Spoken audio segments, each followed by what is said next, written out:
তো চলো আজকে একদম ভেজ স্টাইলে মানে পেঁয়াজ রসুন ছাড়া সয়াবিনের তরকারি আমি সেটাই দেখাচ্ছি। একদম কষা কষা করে করেছিলাম।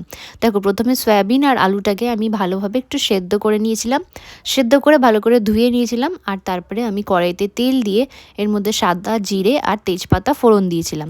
আর তারপরে সেদ্ধ করা সয়াবিন আর আলুটাকে আমি অ্যাড করে দিলাম, দিয়ে না ভালো করে একটুখানি ভাজা ভাজা করলাম যতক্ষণ না একটা লালচে ভাব আসছে উপর থেকে। আর তারপরে এখানে টমেটো, দুটো কাঁচা লঙ্কা আর গ্রেট করা আদা অ্যাড করে দিলাম। এবার গুঁড়ো স্পাইসেস নুন, হলুদ, কাশ্মীরি রেড চিলি পাউডার আর জিরে গুঁড়ো, ব্যাস আর কিছু নয়। দিয়ে সব কিছু দিয়ে ভালো করে একটু ভাজলাম। দেখো কালারটা একদম চেঞ্জ হয়ে গেছে আর মশলাগুলো কিন্তু ভালোভাবে ভাজা হয়ে গেছে।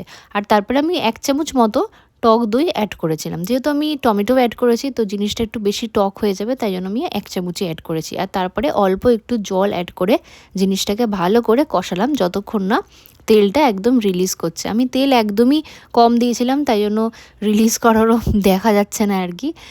দেখো তারপরে আমি এটার মধ্যে জল অ্যাড করলাম, মানে যতটা তোমরা গ্রেভি চাও ততটাই তোমরা ওর মধ্যে জল অ্যাড করবে। জলটা অ্যাড করে আমি একটু ঢাকা দিয়ে দিয়েছিলাম সেদ্ধ হওয়ার জন্য।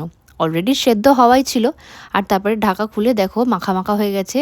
দিয়ে উপর থেকে আমি সানরাইজের গরম মশলা পাউডারটা অ্যাড করলাম আর অল্প একটু ঘি অ্যাড করলাম। দিয়ে ভালো করে আবার একটু নাড়িয়ে একটু 5 মিনিট মতো স্ট্যান্ডিং টাইম দিয়েছিলাম।